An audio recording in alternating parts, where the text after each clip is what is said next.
નમસ્કાર મિત્રો, સ્વાગત છે તમારું અમારી ચેનલ નેવિકા વોઇસ પર એક નવા વિડીયોમાં। આશા છે કે તમે બધા મજામાં હશો। મને વાગી રહ્યો છે વહુ બેટા, મને મારશો નહીં। ઘરે નવી આવેલી વહુ પોતાના સસરાને મારતી મારતી ઘરની અંદર લઈ ગઈ અને કહેવા લાગી કે ડોસા તું અંદર આવ, તારો તો વારો છે। આખરે એવું તે શું થયું હતું કે નવી આવેલી વહુ પોતાના જ સગા સસરાને બેરહેમ થઈને મારવા લાગી। તો મિત્રો, આ એક કરુણ અને સત્ય ઘટના અને રહસ્યમય કહાની છે। તો મિત્રો, થોડો સમય કાઢીને આ ઘટનાને અંત સુધી જરૂર સાંભળજો। વહુ ગુસ્સામાં તેના સસરાને કહેવા લાગી, ડોસા તને શાંતિ મળી ગઈ આ બધું કરીને? પોલીસને બોલાવવાની તારી હિંમત કેવી રીતે થઈ? હવે અંદર ઘરમાં ચાલ, હું તને બતાવું કે આનો અંજામ કેવો આવે છે। અને તેને ઘરની અંદર ઓરડામાં ધક્કો મારી દે છે અને તેની જ હાથ લાકડી લઈને તેને મારવા લાગે છે। અચાનકથી માર પડવાના લીધે કરશનભાઈ એકદમ ગભરાઈ ગયા અને તેની વહુને કહેવા લાગ્યા, વહુ તમે મને મારો નહીં, મને ખૂબ જ વાગી રહ્યો છે, તમે મારા પર થોડી દયા રાખો। પરંતુ તેના દીકરાની વહુ ચેતના તેની એક પણ વાત સાંભળવા તૈયાર ન હતી અને તેના પગમાં પડીને માફી માંગતા માંગતા કહેવા લાગ્યા કે વહુ મારી ભૂલ થઈ ગઈ, હવેથી આવું ક્યારેય નહીં થાય। પણ ચેતના પાછી નહોતી વળી રહી, તે તેને મારીને જતી રહી। જ્યાં સુધી તે થાકી નહીં ત્યાં સુધી તેને મારતી રહી અને જ્યારે તે થાકી ગઈ ત્યારે પગથી લાત મારીને ત્યાંથી પાછી આવી ગઈ અને કહેવા લાગી કે હવે પછી તમે ક્યારેય પણ આવી હરકત કરી છે ને તો હું તમને જાનથી પણ મારી નાખીશ, હવે હું તમને માફ નહીં કરું। કરશનભાઈ આટલો બધો માર ખાઈને બેહોશ જેવા થઈ ગયા હતા। ચેતના તેની ઓરડીમાંથી બહાર આવીને બહારથી દરવાજો બંધ કરી દીધો। થોડા સમય પછી તેઓ હોશમાં આવ્યા।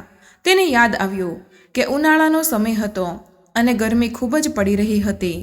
રૂમની અંદર એસી ચાલુ કરીને વિપુલ આરામથી સૂઈ રહ્યો હતો ત્યારે ચેતના રૂમની અંદર આવીને રાડો પાડતા બોલી, વિપુલ હું આ ડોસાથી હેરાન થઈ ગઈ છું, તું આજે ને આજે આ ડોસાને ક્યાંક મૂકીને આવી જા અને હવે તારું કોઈ બહાનું નહીં ચાલે। હું હવે કંઈ જાણવા નથી માંગતી, તે આખો દિવસ મારા માથા પર બેસેલો રહે છે, તેણે તો મારું જીવવાનું હરામ કરી નાખ્યું છે। આખો દિવસ આમ તેમ આટા મારતા રહેશે અને ઉધરસ ખાતા રહે છે। વિપુલ તમને પણ ખબર છે કે આપણે નાના બાળકો છે અને તેઓને જો બીમાર લાગી જશે અને બીમાર પડી જશે તો આપણે શું કરીશું? અને આ ડોસો તો મારું તો કંઈ સાંભળતો પણ નથી। મેં તો તેમને કેટલી વાર કહ્યું છે કે ફ્રીજનું ઠંડુ પાણી પીવાનું રહેવા દો, પરંતુ તેઓ મારું કશું માનતા નથી। તેની તો જિંદગી પૂરી થવા આવી છે, પરંતુ આપણે શું કામ જીવતે જીવત મરી જઈએ?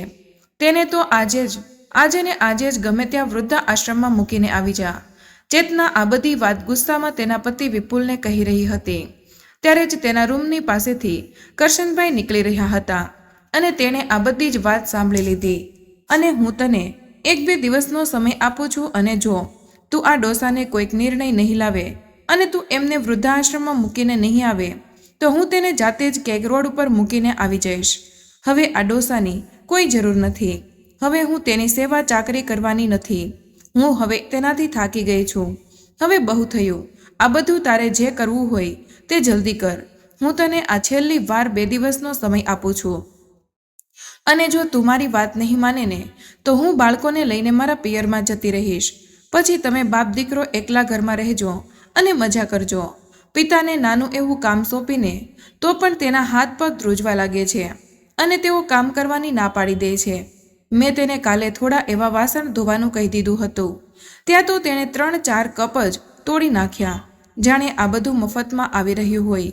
તેને બસ ખાવાનું ખાતા સિવાય બીજું કોઈ કામ તેનાથી થતું નથી અને તેને અવનવું ખાવાનો ખૂબ જ શોખ છે। તે રોજ જે નવું નવું ખાવાના ઓર્ડર આપતા રહે છે, જાણે હું તેમની કામવાળી રાખેલી હોય। વહુની આવી વાત સાંભળીને કરશનભાઈનું દુઃખ તેની આંખોથી સલકાઈ રહ્યું હતું। તેણે નજર ફેરવીને તેનું બનાવેલું મકાન જોવા લાગ્યા અને પછી તેની પત્નીના ફોટાની સામે નજર ફેરવી ગયા અને કહેવા લાગ્યા કે વિમળા, કાશ તો આજે જીવતી હોત તો આજે કેટલું સારું હોત, મારે આ લોકોનું આટલું બધું સાંભળવું ના પડત, હું આટલો દુઃખી ના થયો હોત। કરશનભાઈ 70 વર્ષના થઈ ગયા હતા અને તેની પત્ની 60 વર્ષની ઉંમરમાં જ તેને છોડીને ચાલી ગઈ હતી। તેઓ ત્યાંથી રોજે વહુના મેણાટોણા સાંભળતા હતા વહુ અને દીકરો તેને બધી જ ચીજવસ્તુઓ માટે તડપાવી રહ્યા હતા. ખર્ચા માટે તેને એક પણ રૂપિયો નહોતો આપતો અને તેનું જે વૃદ્ધ પેન્શન મળતું હતું તે પણ તેની વહુ ચેતના લઈ લેતી હતી અને પોતે વાપરી નાખતી હતી. આ બધું વિચારતા વિચારતા કરશનભાઈ એકદમ જ ઊભા થઈ ગયા અને પોતાની લાકડી લઈને એકદમ શાંતિથી તેઓ ઘરની બહાર નીકળી ગયા. હવે મારી પાસે બીજો કોઈ રસ્તો રહ્યો નથી. મારી મહેનતની કમાઈથી બનાવેલા ઘરમાંથી જ મને કોઈ બેદખલ નહીં કરી શકે. આ ઘર મેં દિવસ રાત એક કરીને મારી મહેનતથી બનાવ્યું છે. બબડતા બબડતા તેઓ લાકડીના ટેકે ટેકે ચાલતા જઈ રહ્યા હતા અને તેઓ થોડી વારમાં પોલીસ સ્ટેશન પહોંચી ગયા. પોલીસ ફરિયાદ લખાવવા માટે તેઓ ઘણીવાર સુધી ત્યાં બાકડા પર બેસેલા રહ્યા. ઇન્સ્પેક્ટરે તેમને તેની પાસે બોલાવ્યા અને પૂછ્યું, દાદાજી, તમે શા માટે અહીંયા આવ્યા છો અને તમને કોણ હેરાન કરી રહ્યું છે? એટલે તેણે કહ્યું કે મારો દીકરો અને વહુની સામે હું ફરિયાદ લખાવવા માંગુ છું. મારો દીકરો અને વહુ મને ખૂબ જ હેરાન કરી રહ્યા છે. તમે તેમને પકડીને જેલની અંદર નાખી દો. આ સાંભળીને તેને એવું લાગ્યું કે આ દાદાજીની માનસિક હાલત ખરાબ છે. એટલે તેણે કોન્સ્ટેબલને દાદાજી માટે પાણી લાવવાનું કહ્યું અને કરશનભાઈએ પાણી પીધું અને તેની સાથેથી બનેલી આખી ઘટના કહી સંભળાવી. કરશનભાઈએ જણાવ્યું કે તેની સાથે તેનો દીકરો અને વહુ કેવું વર્તન કરી રહ્યા છે. તેની પાસે ઘરનું બધું જ કામ કરાવે છે અને તેને સરખું જમવાનું પણ નથી આપી રહ્યા અને તેને માર પણ મારી રહ્યા છે. ઇન્સ્પેક્ટર કરશનભાઈને સાથે લઈને તેના ઘરે જાય છે. ચેતનાએ જેવો ઘરનો દરવાજો ખોલ્યો તો સામે પોલીસને ઊભેલા જોઈને તેની આંખો ફાટેલી રહી ગઈ અને પૂછવા લાગી કે તમે શા માટે અમારા ઘરે આવ્યા છો? એટલે ઇન્સ્પેક્ટરે કહ્યું કે અમે દાદાજીની ફરિયાદ ઉપર તમારા ઘરે આવ્યા છીએ. તમે લોકો એમને હેરાન કરો છો અને મારપીટ કરો છો અને તેણે તમારી હરકતો વિશે ઘણું બધું અમને જણાવ્યું છે. ઇન્સ્પેક્ટરને જોઈને ચેતના કહેવા લાગી, સાહેબ, તમે પણ કોના ઉપર ભરોસો કરી લીધો? તેઓની માનસિક હાલત ખૂબ જ ખરાબ છે. તેને તો એ પણ નથી ખબર રહેતી કે તેને સવારે શું નાસ્તો કર્યો હતો અને તેઓ જે ઘરની વાત કરી રહ્યા છે તે ઘર તો મારા પતિએ બનાવ્યો છે. તેઓ આ બધું જૂઠું કહી રહ્યા છે અને અમે તેમનું ખૂબ જ ધ્યાન રાખીએ છીએ, પરંતુ તેમની માનસિક હાલત ખરાબ હોવાના લીધે તેને હંમેશા અમારી ભૂલો જ દેખાતી રહે છે. અને સાહેબ, તમે પણ સમજી શકો છો કે પોતાની વહુ ઉપર નજર કોણ રાખી શકે, પરંતુ આ આખો દિવસ મારી સામે જ જોતા રહે છે અને આ બધું કહેતા તો મને અત્યારે શરમ આવી રહી છે, પરંતુ અમે તેના ઉપર વધારે ધ્યાન નથી આપતા. અમે પણ સમજીએ છીએ કે તેઓ હાલ પાગલ થઈ ગયા છે. એટલે કરશનભાઈ કહેવા લાગ્યા, વહુ બેટા, તું મારા ઉપર આટલો બધો ખોટો આરોપ ન લગાવ. થોડી ભગવાનની પણ બીક રાખ. ઉપરવાળો બધું જોઈ રહ્યો છે. સાહેબ, દાદાજી જ્યારે યુવાન હતા ત્યારે પણ આવી જ હરકતો કરતા હતા અને તેનાથી કંટાળીને મારી સાસુમાં પણ પરલોક સીધાવી ગયા અને હું શા માટે મારા પિતા સમાન સસરા વિશે આવી ખરાબ ખરાબ વાતો કરું? ચેતનાએ પૂરી મહેનત કરી લીધી તેના સસરા ઉપર આરોપો લગાવવાની. અને સાહેબ, તમને મારા ઉપર ભરોસો ન હોય તો તમે મારી સાથે રૂમની અંદર ચાલો, હું તમને તેનો રૂમ દેખાડું. ચેતના પોલીસવાળાને કરશનભાઈના રૂમની અંદર લઈ ગઈ અને કહેવા લાગી કે સાહેબ, તમે આ જોઈ લો, તેમનો રૂમ કેટલો સ્વચ્છ અને સુંદર છે અને તેના રૂમની અંદર કેટલી બધી સુવિધાઓ છે. તમને આની અંદર કંઈ ઓછું લાગી રહ્યું છે? અમે તેની ખૂબ જ સારી સંભાળ રાખીએ છીએ, તો પણ તેઓ સુધરતા નથી. ઇન્સ્પેક્ટર સાહેબ રૂમની અંદરનો નજારો જોઈને હેરાન રહી ગયા અને કરશનભાઈની સામે જોવા લાગ્યા અને કહેવા લાગ્યા કે દાદાજી, તમે તો અમને કંઈક બીજું જ કહી રહ્યા હતા. અહીં તો તમે જે કહી રહ્યા હતા એવું કંઈ જ નથી. એટલે કરશનભાઈ કહેવા લાગ્યા કે સાહેબ, આ મને નથી ખબર કે આટલી જલ્દી આ કેવી રીતે બની ગયું. અહીંયા તો ખૂબ જ ગંદકી પડેલી રહેતી હતી અને અહીં હું ઘરના બધા જ વાસણો પણ ધોઉં છું. કરશનભાઈ અત્યારે તેની વાતો સાબિત કરવામાં લાગેલા હતા અને ચેતના કહી રહી હતી, સાહેબ, દાદાજી આ બધું તમને ખોટું કહી રહ્યા છે. અમે તેની પાસે વાસણો શા માટે ધોવડાવીએ? અમે તો ઘરમાં એક કામવાળી પણ રાખેલી છે. અમને તો તેની ઉંમરની પણ દયા આવે છે. તેના હાથ પગ પણ સારી રીતે કામ નથી કરતા અને તેઓ વાસણ કઈ રીતે સાફ કરી શકે? તમે ખુદ જ વિચારો સાહેબ. અને પછી ચેતનાએ અંદરથી જ અવાજ લગાવ્યો, કમળા, જરા અહીંયા આવતો. એટલે તે 30-35 વર્ષની સ્ત્રી ત્યાં આવીને ઊભી રહી ગઈ અને આ જોઈને કરશનભાઈ ચોંકી ગયા અને કહેવા લાગ્યા કે આ સ્ત્રી કોણ છે અને અહીંયા શું કરી રહી છે. કરશનભાઈએ તેને જોતાની સાથે જ ઓળખવાની ના પાડી દીધી.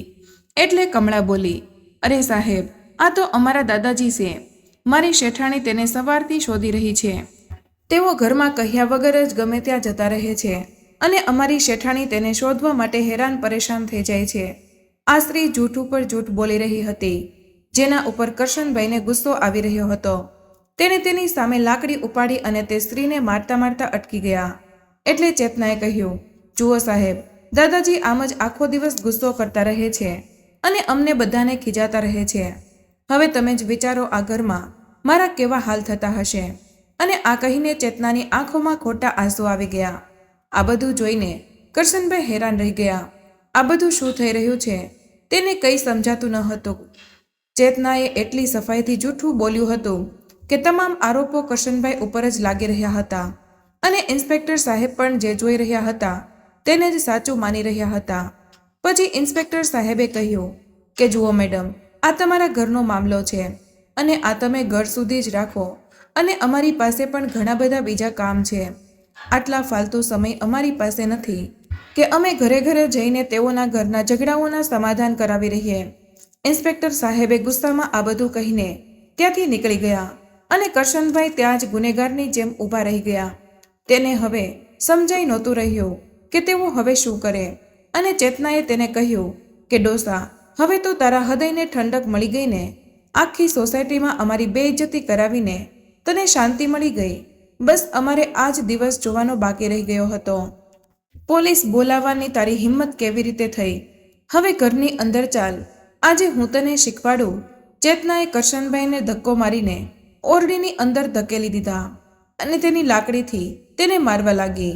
અને કરશનભાઈ બિચારા બે હાથ જોડીને તેની વહુ પાસે માફી માંગવા લાગ્યા. કરશનભાઈ કહી રહ્યા હતા કે વહુ બેટા, મને મારશો નહીં. હવે આવી ભૂલ હું ક્યારેય પણ નહીં કરું.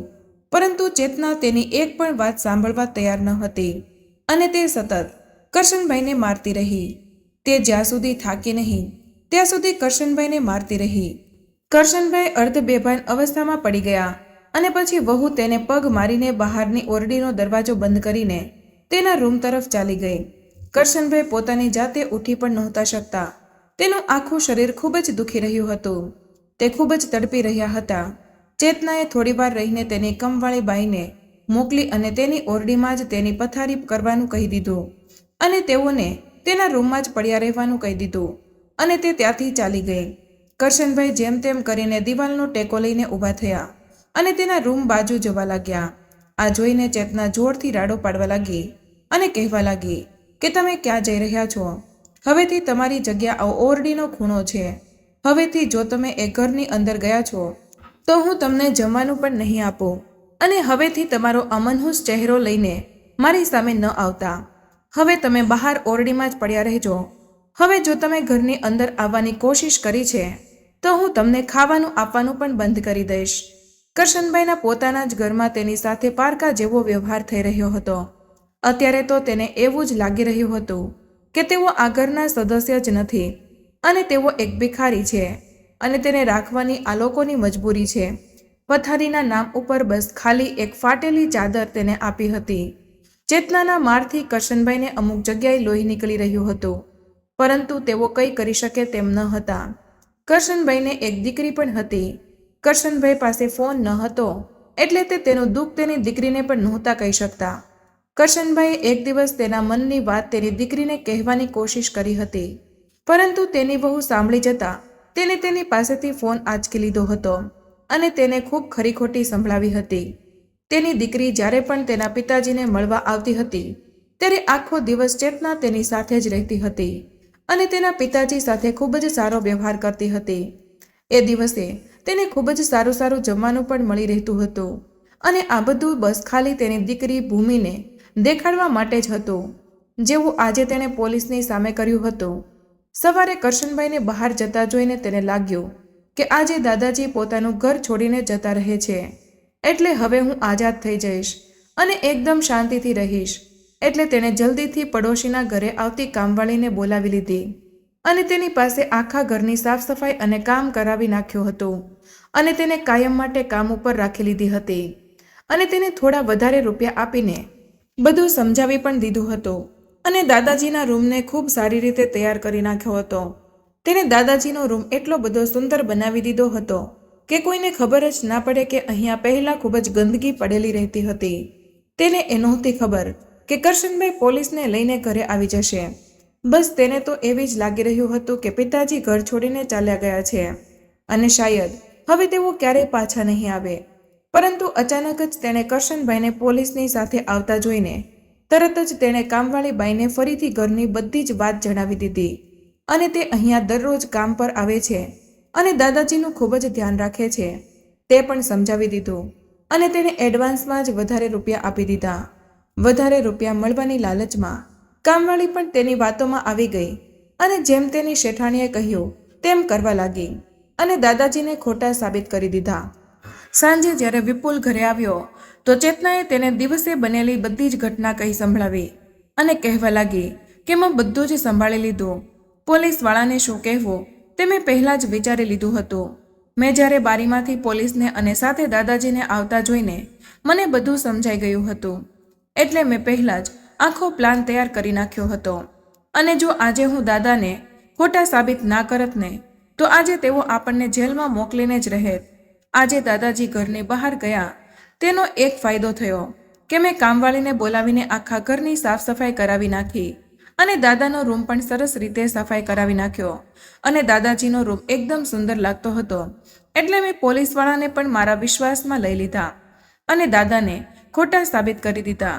હવે પોલીસ પણ ક્યારેય દાદાજીનું નહીં સાંભળે કારણ કે મેં ઇન્સ્પેક્ટર સાહેબને કહી દીધું કે તેમની માનસિક હાલત ખરાબ છે. તેઓ ગમે ત્યારે ઘરમાંથી બહાર નીકળી જાય છે અને અમારી એક પણ વાત માનતા નથી. વિપુલે કહ્યું કે હવે પિતાજીને ક્યારેય મૂકવા માટે જવા છે. તું સવારે તેને વૃદ્ધાશ્રમ મૂકવા જવાનું કહી રહી હતી એટલે મેં તેના માટે બધી જ તૈયારીઓ કરી લીધી છે. એટલે ચેતનાએ કહ્યું કે તેમને અત્યારે નહીં મોકલી શકીએ. આપણે સોસાયટીવાળા અને પોલીસને ખબર પડી ગઈ છે અને જો દાદાજી અચાનક ગાયબ થઈ જશે તો તેઓ ફરીથી પોલીસવાળાને ફરિયાદ કરી દેશે અને જો આપણે ખોટા સાબિત થઈ જશું તો પોલીસવાળા આપણને જેલની અંદર નાખી દેશે. થોડા દિવસ માટે શાંતિ રહીએ. જ્યારે તેમને મોકલવા હશે ત્યારે હું તમને કહી દઈશ. એટલે વિપુલ પણ ચૂપ થઈને બેસી ગયો અને પોતાના પિતાજીની હાલત જાણવાની તેણે કોશિશ પણ ન કરી. હવે કરશનભાઈ બહાર ઓરડીમાં જ પડ્યા રહેતા. તેને દરરોજ વાસી ખાવાનું મળતું હતું. ધીમે ધીમે સમય વીતવા લાગ્યો અને એમને એમ જ 1 મહિનો જતો રહ્યો. તેની હાલત દિવસે ને દિવસે ખરાબ થતી જતી હતી અને તેનો દીકરો અને વહુ તેના ઉપર જરા પણ ધ્યાન આપતા ન હતા. હવે તો ઘરમાં શું થઈ રહ્યું છે તેની ખબર પણ કરશનભાઈને નહોતી પડતી. રોજે નવી નવી વાનગીઓ બનાવીને ખાતા હતા અને કરશનભાઈને દરરોજ વાસી ખાવાનું મળતું હતું. એક દિવસ જમવાની ખુશ્બુ આખા ઘરમાં આવી રહી હતી. આ ખુશ્બુને લઈને કરશનભાઈનું મન કંઈક સારું ખાવાનું થઈ રહ્યું હતું એટલે તેઓ લાકડીના ટેકે ઊભા થઈને ધીમે ધીમે ઘરની અંદર જવા લાગ્યા અને વિચારવા લાગ્યા કે વહુ શરમની મારી મને કંઈક ખાવાનું આપી દેશે. પરંતુ જેવા તે ઘરની અંદર પ્રવેશ્યા એટલે ચેતનાએ તેને જોઈ ગઈ અને ગુસ્સામાં આવીને કહેવા લાગી કે તમે અહીંયા તમારી ખરાબ વાસ ફેલાવવા શા માટે આવી ગયા. ચેતનાએ તેના નાક ઉપર તેની સાડીનો પલ્લુ રાખી દીધો અને કહેવા લાગી, કરશનભાઈ ઘણા દિવસોથી નાહ્યા પણ ન હતા. ચેતનાએ ગુસ્સામાં આવીને કરશનભાઈને ગરમા ગરમ ચમચો અડાડી દીધો જેનાથી કરશનભાઈનો હાથ દાઝી ગયો અને તેઓ બળતરાથી તડપવા લાગ્યા. ચેતનાનો ત્રાસ તેના ઉપર સતત ચાલુ જ રહ્યો. તેઓ ન જાણે શા માટે તેને કંઈ કહી નહોતા શકતા. તો હવે તો તેને ઘરના દરવાજા સુધી પણ આવવાની મનાઈ હતી. મદદ માંગવાના બધા જ રસ્તાઓ બંધ થઈ ગયા હતા. એક દિવસે કરશનભાઈને અંદરથી કોઈક આદમીનો બોલવાનો અવાજ સંભળાયો. તેઓ ધીમે ધીમે છુપાઈને તેના ઘરની નજીક ગયા પરંતુ તેને કોઈ નહોતું દેખાઈ રહ્યું અને અંદરથી ધીમે ધીમે અવાજ આવી રહ્યો હતો પરંતુ તેને સરખું સંભળાઈ નહોતું રહ્યું અને વચ્ચે વચ્ચે ચેતનાના હસવાનો અવાજ આવી રહ્યો હતો. કરશનભાઈને તે જોવા માટે તેની રૂમની અંદર આગળ વધ્યા. ચેતનાના રૂમની બારી થોડી ખુલ્લી હતી. તેણે તેનો કાન લગાવીને અંદર થઈ રહેલી વાતો સાંભળવાની કોશિશ કરી. અંદર જે વાત ચાલી રહી હતી તે સાંભળીને તેઓ ચોંકી ગયા. શુભમ, ઘણા દિવસો પછી તને મળવાનો મોકો મળ્યો. આજે ઘણા દિવસ પછી વિપુલ તેની ઓફિસ પર અને બાળકો સ્કૂલે ગયા છે અને હવે તો તેનો બાપ પણ અહીંયા નથી આવતો.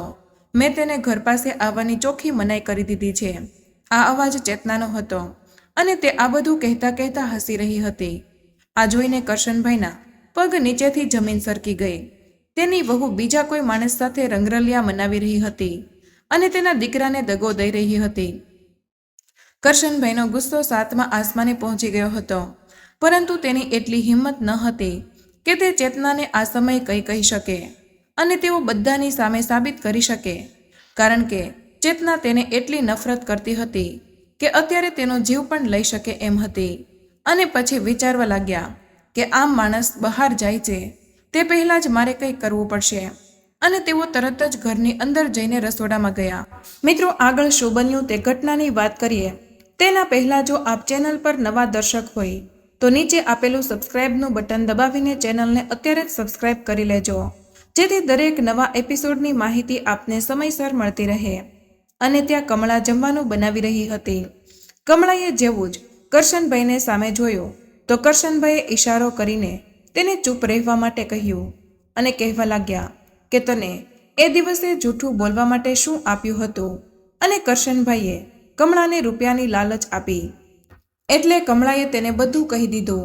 એટલે કરશનભાઈએ કહ્યું કે હું તને તેના ડબલ રૂપિયા આપીશ, પરંતુ તારે હું જેમ કહું તેમ કરવાનું છે. અને કરશનભાઈએ તેને બધું જ સમજાવી દીધું. અને કરશનભાઈએ કહ્યું કે તારી પાસે જે ફોન છે એ મને થોડીવાર માટે આપી દે.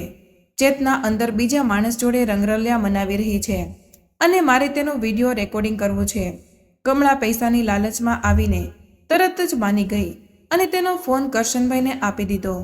અને કરશનભાઈએ કહી દીધું કે તું તારું મોઢું કોઈની સામે ખોલીશ નહીં, અને જો તું કોઈને કંઈ કહીશ તો હું તને આ ઘરમાંથી કાઢી નાખીશ અને તને રૂપિયા પણ નહીં આપું.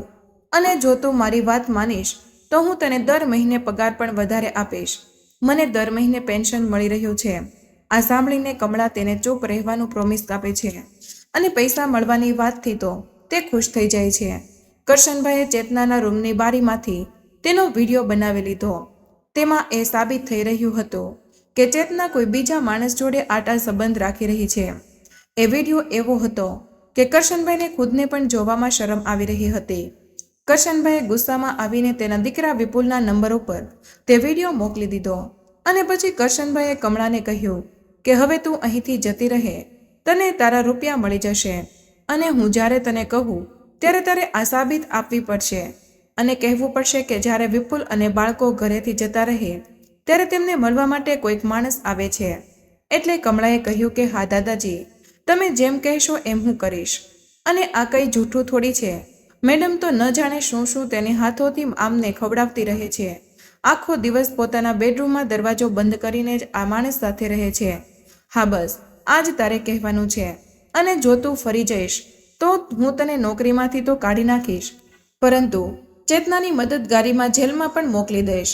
આમ કહીને કરશનભાઈએ કમળાને ડરાવીને પોતાના પક્ષમાં કરી લીધી.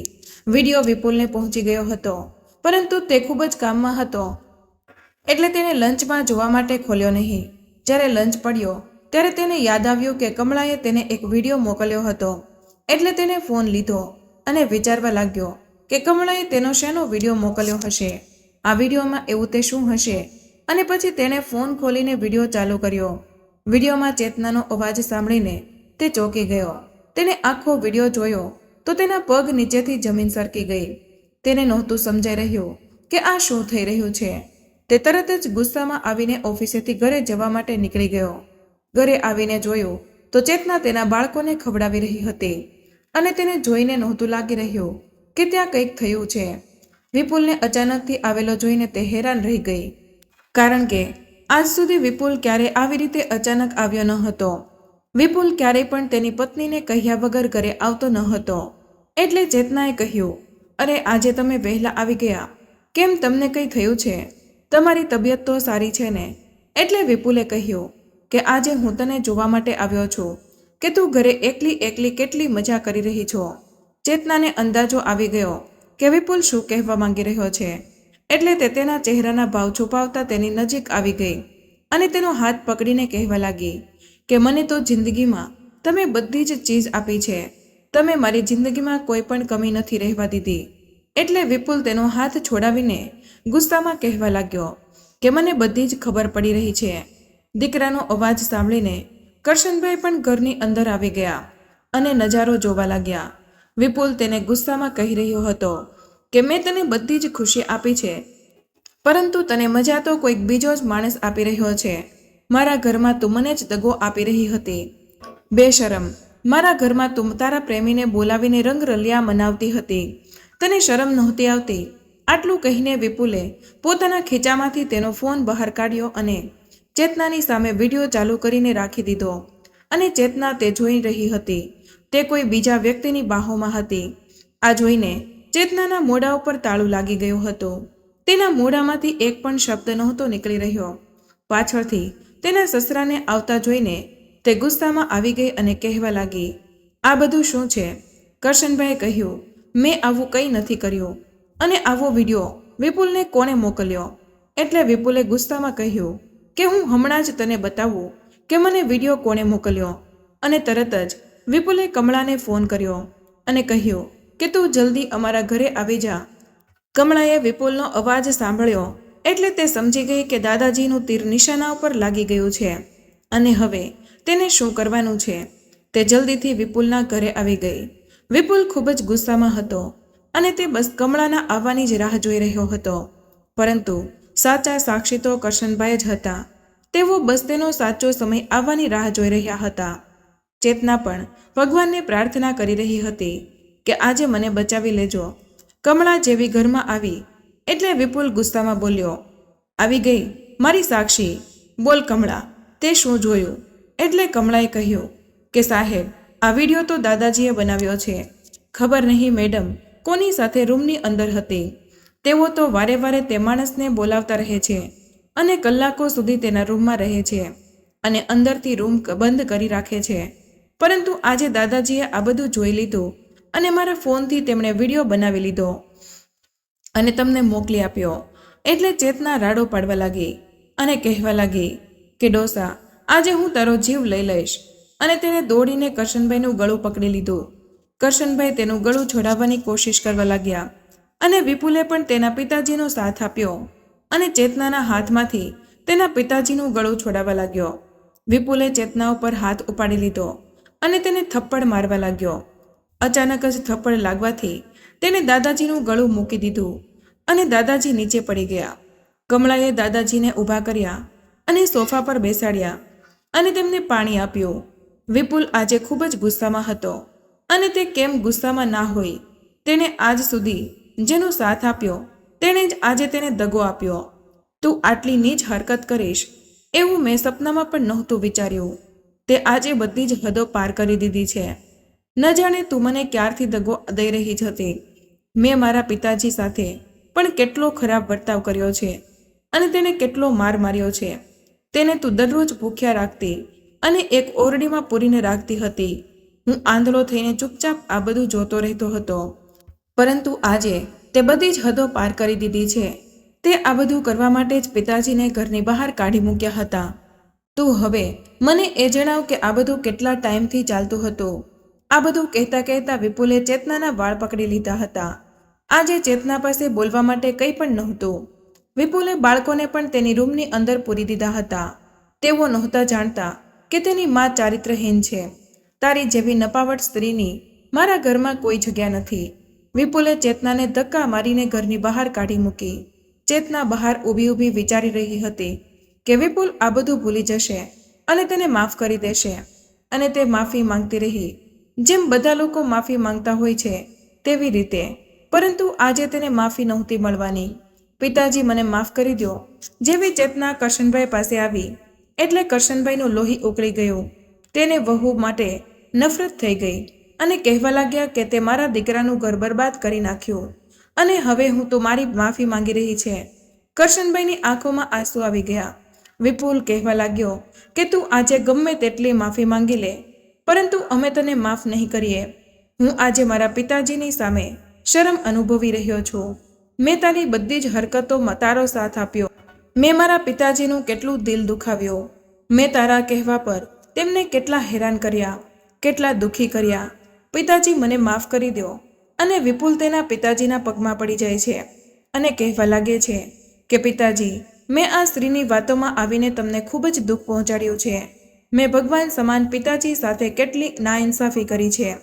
આજે મને ભગવાન પણ માફ નહીં કરે. આજે વિપુલને તેના કર્યા પર પછતાવો થઈ રહ્યો હતો. તેને ખૂબ જ દુઃખ થઈ રહ્યું હતું. ચેતના, આજે તે તારા જ હાથે આપણા ઘરમાં આગ લગાડી દીધી છે. હવે તું અમારી નજરથી ક્યાંય દૂર ચાલી જા. અમારા ઘર અને અમારા હૃદયમાં હવે તારા માટે કોઈ જગ્યા નથી. અમે હવે તને ક્યારેય પણ નહીં અપનાવી શકીએ. ચેતના ઘરના દરવાજાની બહાર ઊભી ઊભી માફી માંગી રહી હતી અને રડી રહી હતી. પરંતુ આજે તેને સાંભળવા વાળું કોઈ ન હતું. ભગવાન ક્યારેય કોઈને લાકડી લઈને નથી મારતા, પરંતુ જ્યારે તે મારે છે ત્યારે તેનો અવાજ પણ નથી આવતો અને તેના મારથી કોઈ બચી પણ શકતો નથી. જેમ આજે ચેતના પણ ના બચી શકી. આજે ચેતનાની સાથે તેનો પતિ પણ ન હતો અને તેના બાળકો પણ ન હતા અને તેનું મોઢું છુપાવવા માટે ઘર પણ ન રહ્યું. જ્યારે તેણે શુભમને ફોન કર્યો તો શુભમે પણ તેને કોઈ જવાબ આપ્યો નહીં. આજે ચેતના ક્યાંય મોઢું દેખાડવા લાયક ન રહેતી રહી અને તે ઘર છોડીને જતી રહી. તો મિત્રો, ઇજ્જત બનાવવામાં આખી જિંદગી લાગી જાય છે અને તેને ગુમાવવામાં 1 મિનિટ પણ નથી લાગતી. એટલા માટે હંમેશા સારા કર્મો કર્યો. અને જો તમે એવું વિચારતા હોય કે તમે તમારા વૃદ્ધ વડીલોને દુઃખ પહોંચાડીને તમે સુખી થઈ શકશો, તો એ ક્યારેય પણ શક્ય નથી. બને એટલા હંમેશા વૃદ્ધ વડીલોનું ધ્યાન રાખો અને તેનું આદર સન્માન આપતા રહો અને તેમની સેવા કરતા રહો. તો મિત્રો, તમને અમારી આ વાર્તા કેવી લાગી તે કમેન્ટમાં જરૂર જણાવજો. પસંદ આવી હોય તો લાઈક અને તમારા મિત્રો સાથે શેર કરજો. ચેનલ પર નવા હોય તો ચેનલને સબસ્ક્રાઇબ કરવાનું ભૂલશો નહીં. મળીએ એક નવા વિડીયોમાં. ત્યાં સુધી સ્વસ્થ રહો, મસ્ત રહો, સુરક્ષિત રહો. ધન્યવાદ.